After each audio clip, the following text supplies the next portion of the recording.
আসসালামু আলাইকুম। আমরা আসলে হ্যাপি আপু যে মামলাটা করেছে, আমরা তালহা সাহেবের বিষয়ে কিছু জিনিস বলার জন্য আমরা আজকে লাইভ হয়েছি। আপু, আপনি একটু বলে শুরু করুন। মুফতি তালহা মানে মুফতি হাফেজ মাওলানা মুফতি তালহা নামটা শুনলেই আসলে মনে হয় যে মানে ইসলামের মানে একটা পণ্ডিত বা একটা ইসলামের প্রতি একটা সম্মান চলে আসে। কারণ মাওলানা মুফতি এটা চাইলেই যে কেউ হতে পারে না, এখানে চাইলেই যে কেউ হাফেজ হতে পারে না। তো তাদেরকে আমরা কিন্তু সবাই খুব রেসপেক্ট করি। আমাদের সম্মানের জায়গাটা হুজুর দেখলে আমরা মাথা নিচু করে হাঁটি, যারা সাধারণ মানুষ আছে তারাও। তো সে এই লেবাসটাকে কাজে লাগিয়ে অনেক অপকর্ম করে আসছে অনেক বছর ধরে। মায়ের পিঠের ভয় দেখিয়ে আমি ওয়াইফ হিসাবে এটা কখনো প্রকাশ করতে পারিনি, কারণ আমি ঘরের বউ। আমি যদি কিছু বলতে যাই আমি তো তার কাছে বাউন্ড, আমি তো তার বাইরে আমাকে যদি সে মারে, এখন আমি তো মায়ের ভয়ে কিছু বলি। আর অন্য কেউ তো তার ক্যারেক্টার সম্পর্কে জানে না, অন্যরা তো তার ক্যারেক্টার সম্পর্কে কিছু জানে না। তো এটা হচ্ছে ব্যাপার যে আমি আজকে বলতে বাধ্য হচ্ছি, কারণ আমার দেয়ালে পিঠ থেকে গেছে। সহ্যের একটা সীমা আছে, সহ্য করতে করতে করতে করতে করতেও কিন্তু একটা শেষ আসছে, যেখানে আপনি মানে ডু অর ডাই এরকম একটা ব্যাপার চলে আসে। তো সেখান থেকে আসলে আমি আপু আপনাকে ট্রাস্ট করে যে আপু আপনি আমাকে হেল্প করেন, আমাকে এরকম একটা অবস্থা থেকে, এরকম একটা ভয়ঙ্কর একটা মানে বিধ্বস্ত একটা পরিবেশ থেকে আপনি আমাকে উদ্ধার করেন।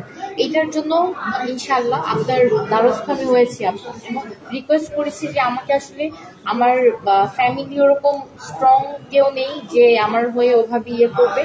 এবং আমি যেহেতু একটা দুনিয়া ফেলে চলে এসেছি, ওই দুনিয়ার কোনো কিছুই আমার মাথায় নেই। আমি মনে হয় যে ওই দুনিয়ায় আমি কখনো ছিলামই না, আমার এরকম ফিলিংস হয়।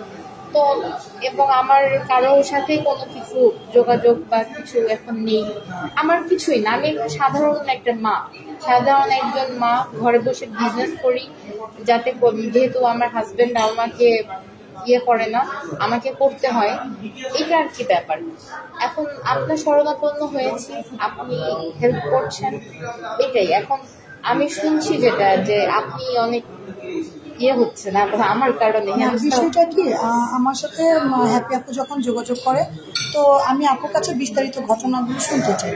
তো আপু যখন আমাকে সব বিষয়গুলো খুলে বলে, তো তারপর আমি দেখতে পাই যে বা শুনতে পাই যে এখানে আসলে অনেকগুলো অপরাধ সংগঠিত হচ্ছে। যেহেতু আপু একজন ব্যবসায়ী, তার অনলাইনে বিজনেস আছে। তো তালহা ভাইয়া হচ্ছে আপুকে বিয়ে করার পর থেকে তার বাসা থেকে হচ্ছে তার টাকা পয়সা দিয়ে বন্ধ করে দেয়। টাকা পয়সা দিয়ে বন্ধ করে দেওয়ার পরই সে বাসা ভাড়া সবকিছু, বাসার বাজার সবকিছুই মানে হ্যাপি আপু বেয়ার করে। বাচ্চার খরচ, আপুর খরচ সে কোনো কিছুই দেয় না। বাসা ভাড়া সে অর্ধেক দেয়, এর বেশি না। তো আপু আমার কাছে যখন বললো, আপু আমাকে বিভিন্ন ছবি দেখালো, আপুর বাসায় যেতে বললো। আমি আপুর বাসায় গেলাম, যার পর দেখলাম যে তালহা সাহেব আপুকে খুব বাজেভাবে পিটিয়েছে। তো এটা দেখার পরে মানে আমার কাছে খুব খারাপ লাগলো। শুধু আপনার আপুকে না, সে হচ্ছে আপুর যে 4 বছরের একটা বাচ্চা আছে, সে বাচ্চাটাকে খুব বাজেভাবে আর কি সে শারীরিক মানসিকভাবে টর্চার করে। তো আপু আমাকে তারপর বললো যে আপু আমি কি করবো। তো তারপর আমি আপুকে বললাম যে আপু আপনি একটা পুলিশ কি বলে আপনি হসপিটালে যে একটা সার্টিফিকেট শোনেন, তারপর আমি ব্যবস্থা নিচ্ছি। তারপর আপু সৌরভী হসপিটালে গিয়ে আপনার হচ্ছে সেই সার্টিফিকেটটা তুলে নিয়ে আসে। তারপর আমি গত পরশুদিন আপু যে মামলা করতে আসবে এটা তালহা সাহেবকে জানাইনি, কারণ সে জানলে তো আপুকে মেরে ফেলবে। তো আপু কোর্টে আসে, আমরা ঢাকা চিফ মেট্রোপলিটন ম্যাজিস্ট্রেট আদালতে আমরা নারী শিশু নির্যাতন দমন আইনের 11 গ ধারা একটি মামলা দায়ের করি। সে মামলাটি এখন ওসি তদন্তে আছে। তো মামলা দায়ের করার পর আপু বাসায় চলে যায়, আমি কোর্টেই থাকি। বাসায় যাওয়ার পর আপু আর কি আমাকে বলে যে আপু আমি তো আমার জীবনে নিরাপত্তা পাচ্ছি না। তাহলে আমাকে বারবার বলছে আমি সারাদিন কোথায় ছিলাম। তো আমি আপুকে বলি যে ঠিক আছে আপু, আমি কোর্টের কাজ শেষ করে আমি রূপনগর থানায় আসি, আপনি ট্রিপল লাইনে ফোন করেন। ট্রিপল লাইনে ফোন করে আমিও থানায় এসে আমি হচ্ছে পুলিশ দিয়ে আপুর বাসাতে যাই। তো বাসায় যাওয়ার পর সেখানে তালহা সাহেবও থাকে। তো আমরা 3 জন পুলিশ নিয়ে তালহা সাহেবের সাথে আমরা বসে বিষয়গুলো জানতে চাই। বিশেষ করে পুলিশরাও জিজ্ঞেস করে যে উনি যে নিরাপত্তা নাই, বিশেষ করে ওনার 9টি বিয়ের কথা আমরা জানতে চাই। সাধারণত আমরা একটা আলমকে আমরা আমাদের জীবনের আইডল মানি, আমাদেরকে সে তারা দিনের পথে ডাকেন। তো তালা ভাইয়া যেটা করেছেন যে আপুকে বিয়ে করার পর উনি পরপর আরো 8টি বিয়ে করেছেন। আমাদের কাছে 2টার কাবিননামা আছে, আর বাকি সবগুলো সে হচ্ছে আপনার মৌখিকভাবে করেছে। সে বিভিন্ন মেয়েদেরকে বিয়ে করে, এরা খুবই বাজে প্রকৃতির, টিকটক করে, এদেরকে বিয়ে করে 15 দিন 1 মাস 2 মাস এদের সাথে সংসার করে, তারপরে এদেরকে সে ছেড়ে দেয়। তো তারপর আমরা যখন তাকে এই কথাগুলো জিজ্ঞেস করি, সে কোনো এক্স্যাক্টলি উত্তর দিতে পারে না। সে বলে যে আপু তার কার্ড ইউজ করে। একটা ওয়াইফ তো একটা হাজবেন্ডের কার্ড ইউজ করতেই পারে, যেহেতু আপু বিজনেস করে, আর কার্ডগুলো তো তার আপুকে দেওয়া। সে আপুকে তার ওয়াইফ, সে তাকে চোট করে এগুলো বলছিল। তো তারপর আমরা পুলিশ নিয়ে বসার পরে তাকে বলি যে তার আজকে দুবাই যাওয়ার কথা ছিল, যে আপনি যেহেতু দুবাইতে চলে যাবেন, আপনি চলে যান, আমি হচ্ছে আপুই বাসায় থাক। তো উনি বলে যে না, আমার বাসা ছিল, আমি যাবো না। তারপর হচ্ছে আমরা ওনাকে অনেক বোঝানোর পরে পুলিশের কাছে আপুই রাজি হয় যে না, আপুর মার বাসায় চলে যাবে। তো এক পর্যায়ে যেহেতু সন্ধ্যা হয়ে যায়, আমি তারপর যে আমার সাথে যে ওসি 3 জন পুলিশ পাঠিয়েছিল, আমি নিচে তালা ভাই আমাদের সাথে নেমে আসে। আমরা বিশেষ করে তালা ভাইকে রেখে যে যার মতো চলে যাই। তো আমাদেরকে বিদায় দিয়ে তালা ভাইয়া উপরে উঠে যায়। উপরে উঠে যেয়ে আপুর সাথে বিভিন্ন ঝামেলা শুরু করে, যে আমি তোমাদেরকে যেতে দিব না, তোমার মোবাইল পাসপোর্ট আমার বাচ্চাকে রেখে যেতে হবে। মানে সে আমাদেরকে বলছে সে তাকে তার মার বাসায় যেতে দিবে, পরে সে যেতে দিবে না। তো এক পর্যায়ে আপু আমাকে জানায়। তো আমি বলি যে আপু আপনি বাসায় চুপচাপ থাকেন, একটা রাতে তো লাস্ট আপু আমাকে 9:30টায় যোগাযোগ করে, বলে যে আপু আমাকে হচ্ছে ফোন পাসপোর্ট জিম্মি করে নিয়ে যাবে, অনেক কিছু জানায়। তো আমি আপুকে বুঝাই যে আপু আপনি একটু ধৈর্য ধরে থাকেন। তো যাই হোক, তারপরে রাত 10টার পর আপুর সাথে আমার কোনো যোগাযোগ হয়নি। রাত 12টা-1টার দিকে তালা সাহেব যেটা করে, ওনার একটা অ্যারাবিয়ান রেস্টুরেন্ট আছে, এই রেস্টুরেন্টের মূলধন বাড়ানোর জন্য সে আপুর কাছে কিছুদিন পর টাকা চায়। লাস্ট যে টাকাটা চেয়েছে এটা আপু দেয়নি, আর ওনার গত এপ্রিলে উনি একটা বিয়ে করে। এইটার বিয়ের বিষয়টা আপু জেনে গিয়েছিল দেখেই উনি লাস্ট 10 তারিখে আপুকে যে মাইগ্রেগুলো করে। তো উনি ওনার অ্যারাবিয়ান রেস্টুরেন্টের 5-6 জন স্টাফ নিয়ে আপুর যে অনলাইন পেজে বিজনেস করছে, আপুর প্রায় 40 থেকে 50 লাখ টাকার প্রোডাক্ট ছিল, অ্যান্ড আপুর 2টা মোবাইল, বাবুর তার বেবির হচ্ছে পাসপোর্ট, এগুলা নিয়ে তারপর হচ্ছে উনি একটা বড় ট্রাক ভাড়া করে সেটা এটা করে। পাশাপাশি উনি বাসার ইন্টারকমের লাইনটাও কেটে দেয়। আপুর তো মোবাইল নিয়ে নিচ্ছে, আপুর মা আমাকে কন্টিনিউয়াসলি ফোন দিচ্ছে, আমি কোনো প্রেস করতে পারছি না, আমি কি করবো, এদিকে রাত হয়ে গিয়েছে। তো তারপর হচ্ছে উনি একটা ট্রাক ভাড়া করে এগুলো জিনিসপত্র সে পাঠিয়ে দেয়। তারপর যখন আপুর মা আমাকে ফোন দিয়ে কান্নাকাটি করছিল, আমি তখন কোপেছিলাম, আমি ইমিডিয়েটলি বাসার বাড়িওয়ালাকে ফোন করি যে আসলে হ্যাপি আপুর লাইফ প্লিজ এখন কি করা যায়। তো বাড়িওয়ালা যখন ও মামলা হয়েছে এটাও বলি, তো বাড়িওয়ালা তাহা সাহেবকে বলে যে দেখেন আপনি বাসা থেকে বের হয়ে যান। তো এক পর্যায়ে বাড়িওয়ালাকে সাথে নিয়েই তাহলা সাহেব হচ্ছে ওনার যে দুবাইয়ের যে টিকিট বা আপনার ওনার আইডি কার্ড এগুলো নিয়ে সে তখন বাসা থেকে বের হয়ে যায়। যাওয়ার আগে আপুর 2টা মোবাইল, পাসপোর্ট, ওনার বেবির পাসপোর্ট সব কিছু, আর আপুর তো 40-50 লাখ টাকা প্রোডাক্ট নিয়ে গেছে, সব কিছু নিয়ে উনি এক প্রকার বের হয়ে চলে যায়। তো আগের রাতে যেটা করেছে, আপু আর আপুর বেবিকে উনি গলায় চুরি ধরে রেখেছিল। এগুলো নিয়ে আপুকে সারা রাত অনেক চর্চা করছে, আপু যেন কাউকে বিষয়গুলো আপনার হচ্ছে না জানে। তো উনি বাসা থেকে বের হয়ে যাওয়ার পরে আপু আমাকে একটা পাঠার ডেলিভারি একটা মেয়ে আসে, তো মেয়েটার মাধ্যমে আপু আমাকে ফোন করে যে আপু আমার এই অবস্থা। তো আমি বলি আপু আপনি ইমিডিয়েটলি একটা মোবাইল কিনেন। তো আপু হচ্ছে মোবাইল নেই, সিম নেই, তারপর আপু লাইভে এসে সব কিছু জানে। এখন আমার প্রশ্ন হচ্ছে, আমি তালহা সাহেবের সাথে আমাদের যখন ওসি পাঠালো, আমরা 3 জন পুলিশ ওনার সাথে বসলাম, উনি কেন এতগুলো বিয়ে করেছে সেটার কোনো সদুত্তর দিতে পারেনি। উনি বলছে যে এই বিয়েগুলো মিথ্যা। তো এই বিয়েগুলো যদি মিথ্যা হয়ে থাকে তাহলে এই ডকুমেন্টগুলো কি, আমি এই ডকুমেন্টগুলো আপনাদের কাছে সাবমিট করে দেবো।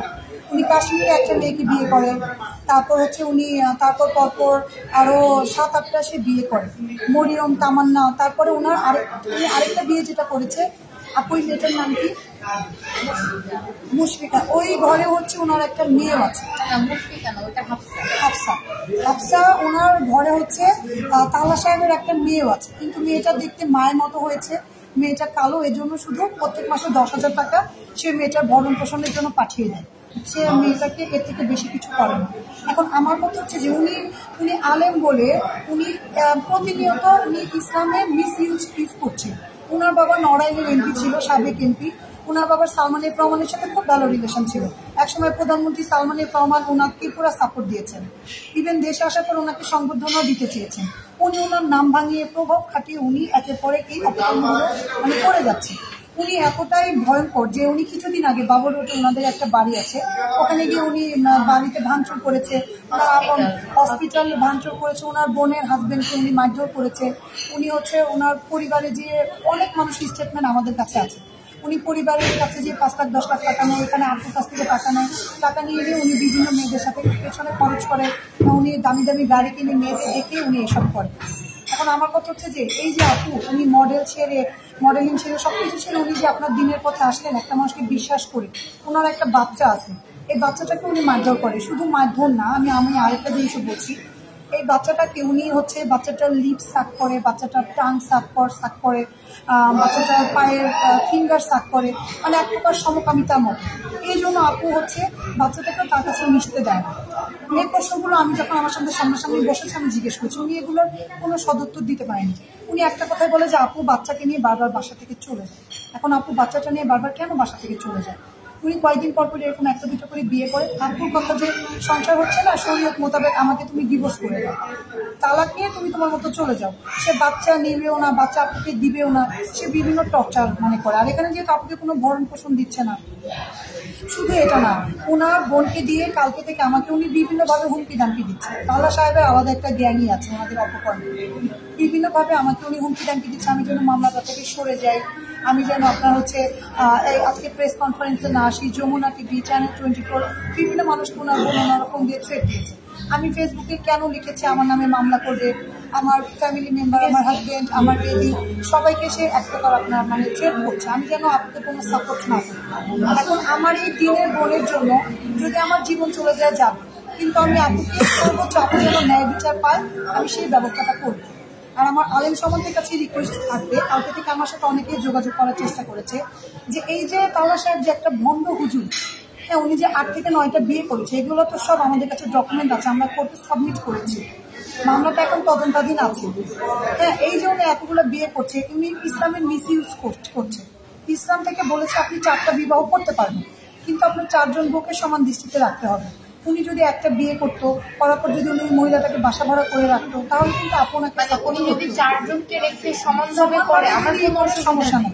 এবার হচ্ছে সিট খালি করছে, মানে একজনকে বউ রেখে 3টা সিট খালি থাকবে, যাবে আসবে যাবে আপুর ঘরে ওনার একটা এত সুন্দর একটা বেবি আছে, তারপর একটা ছেলে বেবি, সংসার খরচ দিতে হয় না, এই জন্য উনি আমাকে হাতছাড়া করতে চাচ্ছে না। আর আপু চিন্তা করেছে যে 6-7 বছর যে আমি যে মিডিয়া ছেড়ে সামনে এখন মানুষকে এসব কথা জানাই, তো দিনের প্রতি মানুষের একটা চলে আসবে, নেগেটিভই চলে আসবে, যে আসলে হয়তো দিনের পথে কোনো শান্তি নেই। এর জন্য আসলে আপু বিষয়গুলো জানেন। উনি আপুকে কিভাবে মেরেছে সবকিছু আমি নিজের চোখে দেখেছি, এগুলো কোনো কিছুই মিথ্যা কথা না। এখন আমার আলেম সমাজের কাছেই থাকবে যে ওনার একটা মানে ব্যবস্থা নেই, উনি যেন আর কোনো মেয়ের জীবন এভাবে নষ্ট করতে না পারে। আর আপু প্লাস আমি একজন আইনজীবী হিসেবে আমি নিজের নিরাপত্তাহীনতায় ভুগছি, যে আসলে আমাদের কখন কি হয়ে যায়, কারণ উনি তো অনেক প্রভাবশালী। আপুকে তো মানে কি করবে আমি জানি না, আমাকে উনি বিভিন্নভাবে উনি কিন্তু সামনে জানেন মামলা থেকে সরে যায়, আমি কেন প্রেস কনফারেন্স করছি। এখন আমার সবার কাছে রিকোয়েস্ট থাকবে যে আপুর দিক চিন্তা করে হলো আপনারা আমাদের পাশে থাকেন। আর উনি যেটা বলছেন উনি বিদেশে কিছু, উনি বিদেশে যায়নি, ওনার এয়ার টিকিট আমাদের কাছে ছিল, আমরা ওই এয়ারলাইন্সে কথা বলছি, উনি বাংলাদেশেই আছে। উনি বিভিন্ন মিথ্যা পোস্ট দিচ্ছে যে উনি সফরে আছেন, উনি লাইভে আসবেন, উনি বাংলাদেশে আছেন ওনার বোনের বাসায়, উনি ওনার বোনকে দিয়ে বিভিন্নভাবে আমাকে হুমকি ধামকি দিচ্ছে, যেহেতু আপুর কন্ট্যাক্ট নাম্বার ওনার কাছে নাই। এখন মানে এই আজকে বলার ছিল, এখন বাকিটা আপু যদি কিছু বলার থাকে আপনি বলতে পারেন। আর গতকালকে যে ঘটনা হলো ওই ঘটনার প্রেক্ষিতে আসলে নেক্সট মানে আরো যেগুলো করতে চাচ্ছিলাম না সেগুলোরও ওয়ে বের হচ্ছে আর কি। আমরা চাচ্ছিলাম আসলে একটা সুন্দরভাবে এটা সমাধান হোক। হ্যাঁ, এখানে আমি আসলে বলতে চাচ্ছিলাম না, তারপর আমি বলতে বাধ্য হচ্ছি। মামুনুল হক সাহেবকে গত সপ্তাহে বড়ভাবে ডাকা হয়েছে, তিনি কোনো সমাধান করতে পারেন না। আমি চাচ্ছিলাম না যে তাহলে বারবার রিকোয়েস্ট করে এসেছিলাম যে আপনি কিছুদিন দুবাই থেকে আসেন, আপুর একটু মাথা ঠান্ডা হোক। কিন্তু উনি যেহেতু ওনাদেরকে গলায় ছুরি ধরে আপুর উনি যে ট্রাক ভাড়া করে নিয়ে গেছে, আমাদের সিসি ফুটেজও আছে, বড় একটা ট্রাক ভাড়া করে 5 জন স্টাফে উনি আপুর সমস্ত মালামাল নিয়ে গেছে, মোবাইল, পাসপোর্ট সবকিছু। এখন আসলে আমরা আরো কিছু মামলা করবো ওনার এগেন্স্টে, যেগুলো প্রক্রিয়াধীন। আসলে মানে এর থেকে আর বেশি কিছু বলা নেই, আল্লাহ একটা হেদায়েত দান করুন।